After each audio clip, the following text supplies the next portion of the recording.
Alam niyo minsan, yung pangingibang bansa pa lang ng isang tao para sa pamilya, malaking sakripisyo na yan.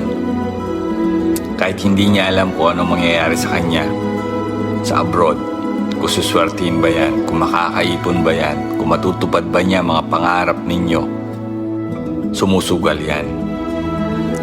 Pero ang hindi natin matanggap,